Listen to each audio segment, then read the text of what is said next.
Is it a struggle? Yes, we have to realize our strengths and our weaknesses.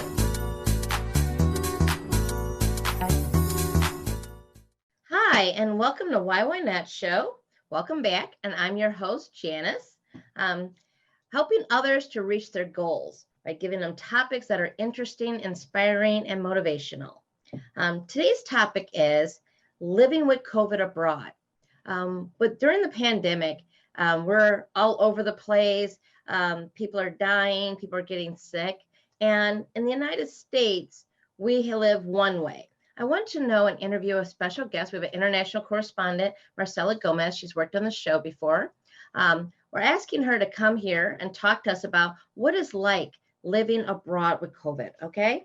Welcome, Marcella. How are you? Hey, how are you? I'm good. And you? Fine, and welcome. I'm happy to see you again. Me too. Now, how the COVID is going right now that unfortunately people are dying, and I know they're working on vaccines, which is great. But still, it seems like right now with the winter months coming that we're all going to have to be going back inside. So America's putting on their mask and we're going to have to probably self-isolate. How is life in Bogota, Colombia for you with the pandemic? Well, living in here with the pandemic was hard, like all the countries. Right now, we finished the obligatory quarantine. So we are going like normal lifestyle, but we need to have the mask obligatory when we go out to the office, people who go to the office. If we go to the supermarket, also we need to use mask, and always in the enter to the mall, supermarket, or any public place, they take our temperature and they give us a hand sanitizer or alcohol. Yeah. So even going to the supermarket or the grocery store, they're actually taking your temperature before you walk in. Yeah, you need to have like 36 to enter. If you have less, you cannot enter. Oh, wow.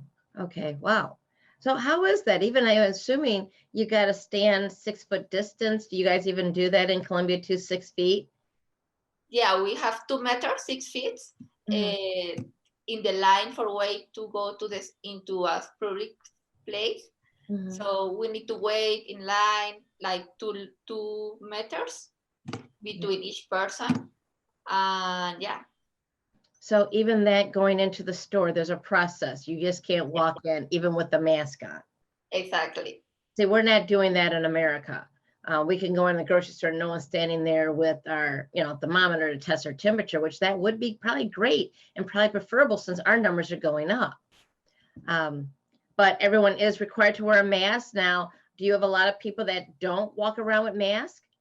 No, actually, everyone is using a mask. I don't see, when I go to the street, I don't see anyone without mask.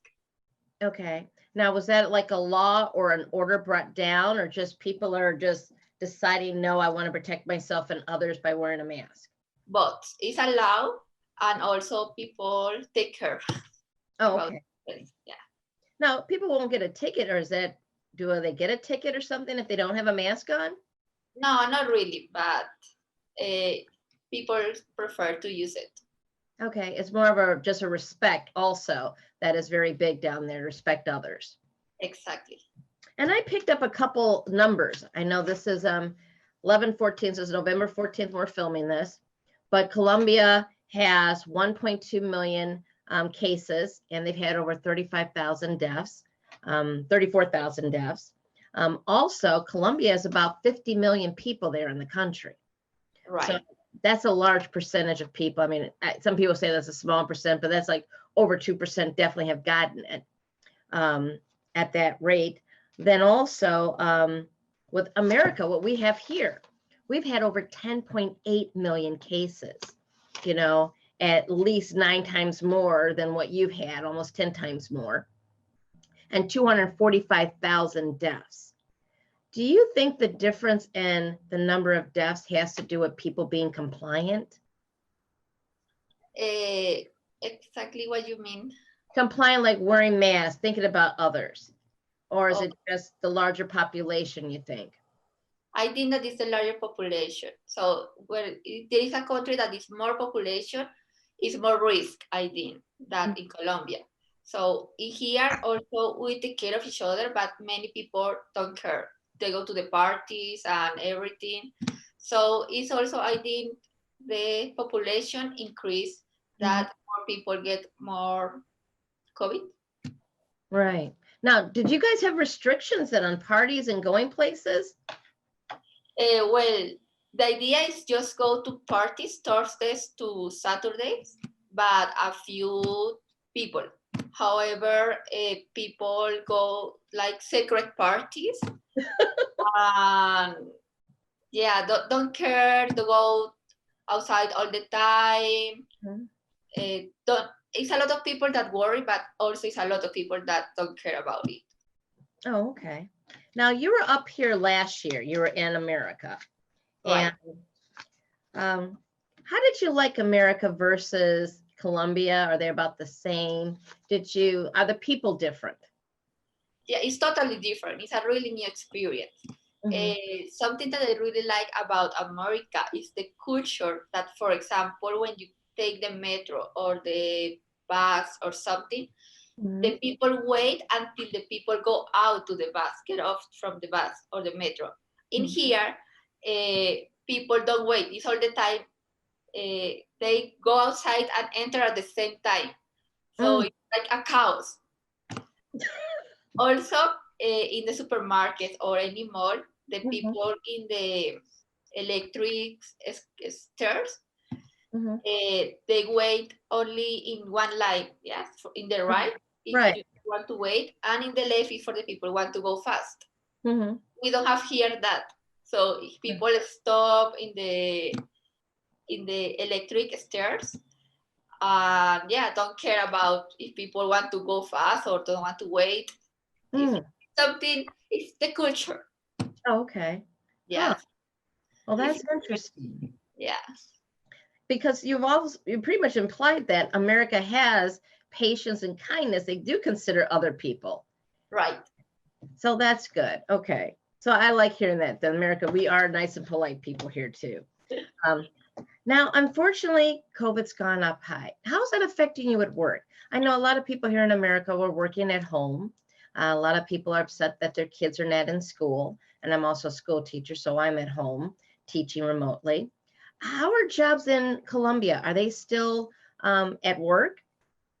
Well, it depends of the company. Many companies just work from home. They don't go outside. However, the company that I work, we go to the office, but it's like few people.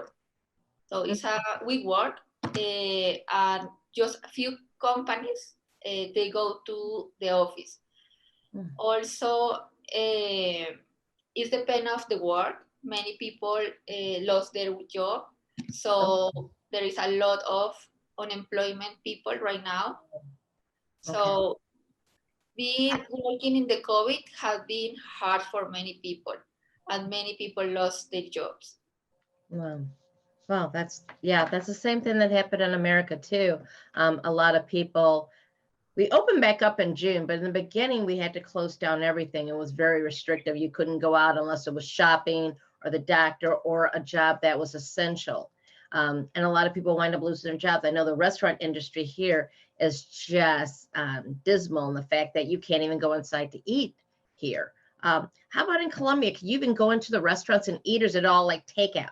That's a lot of jobs too there. Well, right now that we are normal, many restaurants open with restrictions, temperature, alcohol. The table have some distance. People are going now to the restaurants, but it's not the same. People prefer to take off. For example, my family, we don't go to the restaurants because we are scared to get contagious. So we take off just or cook at home. So now restaurants are opening, but less. Many restaurants close. So yeah.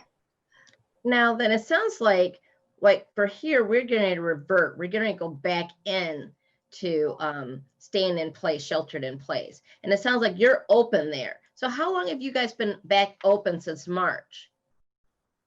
Around 2 months, maybe. Oh, wow. Okay, only 2 months. Okay, because I know what America, we kind of opened back up like the end of May, beginning of June, pretty much. We went into phase 2 that we can open up, where you guys took all the way to almost September, end of August, September, a lot longer time. Okay. Yeah, now that you say August and September, in August and September was the high rate that people died for COVID. Wow. Okay. Now it's going a little bit down, but if we don't take care, because now people go out, yeah, we have restrictions, but it's probably also that they high the rate of people die for COVID. Oh, wow. Okay. Yeah, and that it makes sense that now you're telling me that your restaurants are open. So that means you guys had a peak and now it's dropping down. So everyone's able to come back out. But the whole thing is, yeah, possibly though, another peak may come that you guys will have to go back in. And especially since now when you're bundled up inside this entire time, everyone's going to want to go out and do everything they haven't did, you know? Even for me in March, we did the shelter in place and I'm like, okay, no more restaurants, order the food, had enough, and like, we're going to stay inside. And since about July, when everything seemed like everything was down, I'm like, we were going restaurants here, restaurants there, just going out again, which probably wasn't the best thing to do. Although we took ours home. We didn't sit down inside. So like at your job, are a lot of the people at work? Are you at work again? What's going on there? Well, I work in a small company, so in the office it's just two people. Okay. But the system here in my office is called WeWork, that is a building that have many companies in the same building. So many companies don't go at all. Some companies go, but I think that in the building right now is maybe the 30% of all the building. Wow. 30% working. Well, that will definitely keep numbers down that some people are staying at home. Right. Now, are your schools back in session too? Well, my sister is a teacher and she worked from home, but she need to go, she started this month going to the school for 2 days with the little guys. So they're doing like a hybrid. So some at home, some in school. Exactly. It's depends on the parents. The parents decide to send just the half of the classroom of my sister. So she need to go. But for example, another teacher didn't receive any students, so she's still working from home. Okay, so they give it an option for people. If you want your kids in the building, you can. If not, we can still remote learn. Exactly. Okay, that worked out. And your sister's in elementary school or high school? Elementary school. Elementary school, okay. That is more work because she needs to work at the school and also do the classes for online. So she's always working.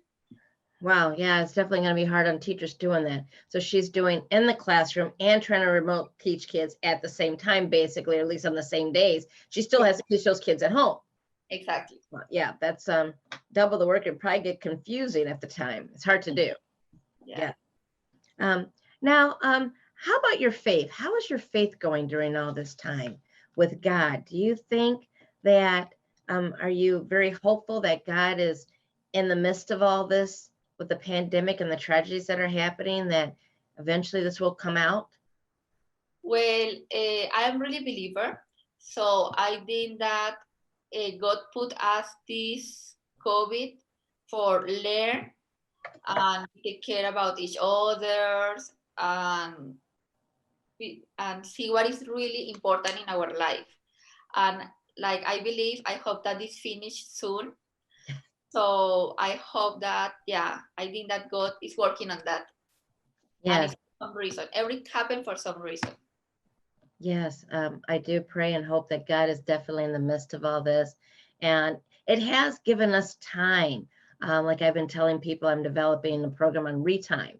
God's giving us this time to reinvent ourselves, to think, re-educate, big time on this. It's just to realign ourselves to find out what our goals are, what's important, reconnect with loved ones and relationships. A lot of us haven't even had a full meal with our families in years because we're busy with the TV or the video games or always picking up the phone. And now we actually have time, because we can't do anything else, that we could be at home and build those relationships back in relationship with God.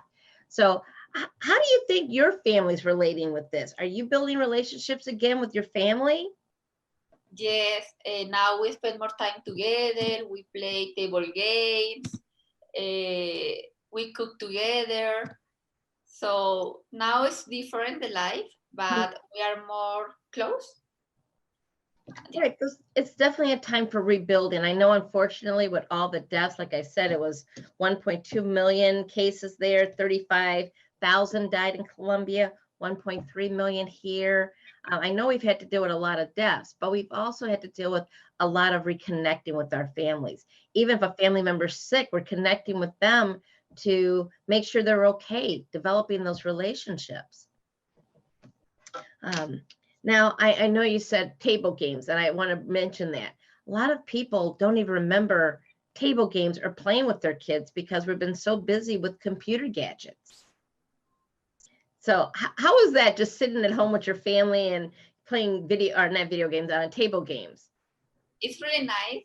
I love table games, honestly. So we have fun, the time goes fast, especially we play in the weekend because we work during the week. So it's something, so different activities to do during the weekend that maybe before we didn't do it, or a long time we didn't do it. So it's great time with your family, it's funny, and I really enjoy that. Sounds great, definitely. So do you have any concerns about COVID, like for yourself, staying safe? Is there like enough mask in your country, Lysol type of things like that? Do you guys have enough protection just for the regular person on the street? Can you repeat that again, please? What I was referring to, like here, we've had a shortage of masks. We've had a shortage of like Lysol. How about in your country? Are you guys doing well on like supplies, even if you go to the grocery store or you need masks? Are those things in abundance there? Yeah, we have a lot of supplies here. All the people is selling masks, all the necessary things for take care of with each other. Okay. And all the place has many restrictions and people take care about it. Okay, so do they restrict, like when you go to the grocery store buying certain things to make sure there's ample enough? Exactly, yeah. Okay, okay. Now, how about now, I know for here, since we're going back into COVID, sheltering in place, pretty much, unfortunately, even with like going to the doctor and to the hospital for just routine things, did you guys see a short or a cutback in that when things get rough or high in numbers? Were they cutting back, even going for extra type of medical or dental procedures? No. You mean that if the hospitals cut things to take care about the COVID? Right, because I hear what happened was because the COVID numbers get high, a lot of doctors were canceling like elective surgeries and dentists were closed down just to protect people from getting COVID and also to reduce the numbers of people out. Did you see that issue at all in Colombia? Not really. Not really. Okay, I was curious on that. Okay. So how is it, now we talked about like how people go to work and things like that and going to the stores. Do you have a lot of hospitals that were specializing in COVID patients, like their ERs, or were they scattered for getting medical treatment if you had COVID? Well, yeah, we have especially hospitals that take care just for COVID or people who are sick. Also, all the hospitals have like a little place for people who get COVID and take care everything about that. So every hospital has some supplies for people who are sick. Okay. Now with COVID testing, can you guys just readily go and get tested for COVID? Like in the United States, we actually have some areas that are COVID testing that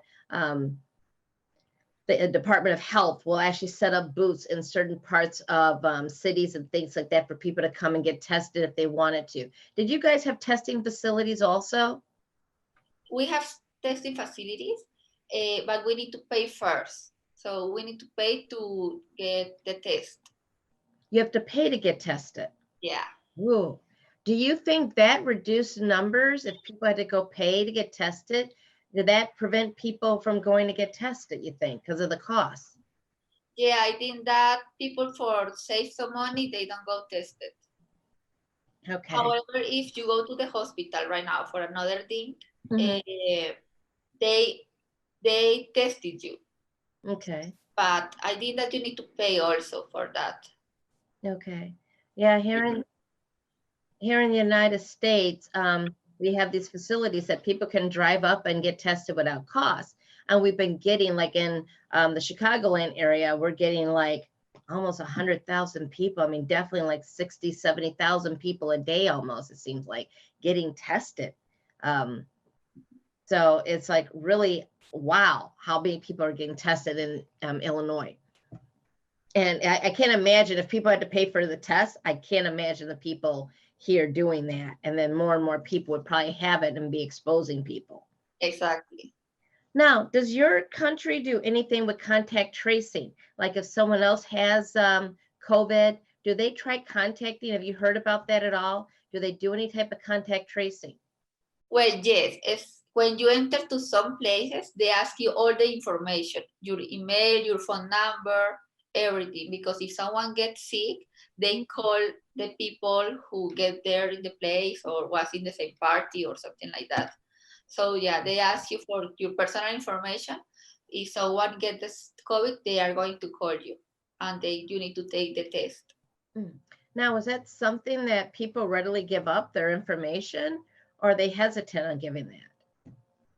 It's obligatory when someone asks you, like for example, in a public place, it's obligatory for the person to say their information. They ask your number, your phone number, your ID, your phone number, your email. Wow. Okay. I guess for me being in America, I know a lot of people would not just give up that information easily. They wouldn't. I mean, would they ask that information, say if you're going to someplace like a zoo? I mean, are those places like a zoo or any type of museums? Are those places even open for people to go in? Would they ask something like that when you go those places too? The museums, I don't think so that is open right now. No, it's especially in the stores, in the mall. The stores in the mall will ask you that information. So, some of them, yeah. More, but yeah. Wow. Okay. Yeah. That I don't know. Maybe for me, I probably wouldn't be giving that information out, but then I avoid the mall. So even the stores are asking that. But your museums and your zoos and stuff like that have closed down. Those are closed. Okay. So are even other facilities closed, like your libraries? So you can't go to those either? Yeah, everything is closed right now. Okay. So what are the main things open? Just companies if they have to be open for work. And you said the grocery stores, and malls? Yeah, malls, restaurants. They are opening right now the church, but many people prefer don't go there because it's a closed place. Oh, okay. Now, do you have, like, we have options here for like Instacart for doing shopping for us, Uber Eats. I think they have DoorDash. Do you have things like that in your country that if people want to stay inside, you can actually get things delivered to you? Yeah, we have Uber Eats, also Uber. We have different things that can bring our things to the house. Okay. Do you think that is actually helping also to keep people inside, that they have these other options? Yes. Okay. Okay, good. So just how are you think your life is there? Are you content being inside or not? How are you socially, emotionally handling being inside for a lot of the time now, since things have changed with the pandemic? Well, it has been hard for me, honestly, because I am an extrovert and I like to go out. So it has been hard, really hard, honestly. In the beginning, it was really depressing for me. But now that I'm going to the office, at least it's like a new air. So yeah, I'm trying to handle it right now. I'm better right now, but it's difficult. Stay at home all the time. It's like you need to change the space at least for the weekend. Now, how long were you away from work? You were working at home, I thought, for a little bit of time, weren't you? Yeah. How long were you at home working? I was living, working from home, like maybe half of the year. Wow. I started going like 2 months ago. Oh, okay. Wow. That's more than half the year, right? Because I thought you, your country actually started shelter in place earlier than March, didn't it? Yes, like Okay. in February. February. Okay. So your country went in shelter in place much earlier than America, at least 30 days to 45 days earlier. Yes. Okay. That makes sense. Well, social emotionally, are you feeling better now, at least that you're out a little? Yes, and it's something that is nice that my job is just 10 minutes away. So I walk. I don't need to take transportation because it's also really dangerous to take the public transportation right now. Okay. Well, give us at least one tip because we're almost out of time. If you can at least give us one good tip or advice on how to cope with being inside if you had to for that period of time. What was your coping mechanism? Well, something, try to do new things, learn new things, try to talk with your friends more, with your family, to play table games, for example. So do different things so your mind is occupied. Your mind's occupied. Okay. And I guess, yes, definitely the internet's a lot of source of information, how to learn something. If you're going to be at home, you could probably learn even an instrument during that time and also reconnect with your family, play some table games. Yeah, exactly. And what was your favorite table game? I like Scrabble. Scrabble, okay. Parquet is that I think that it's a Latin game. It's called Parquet. Parquet, okay. Yeah, Parquet. Well, maybe we have to figure that out in America, see if we have those games here and start playing fun games at home. Well, I want to thank you very much, Marcella. This is Marcella Gomez. She's our international correspondent. She was also helping out on the YYNet show in America when she was here.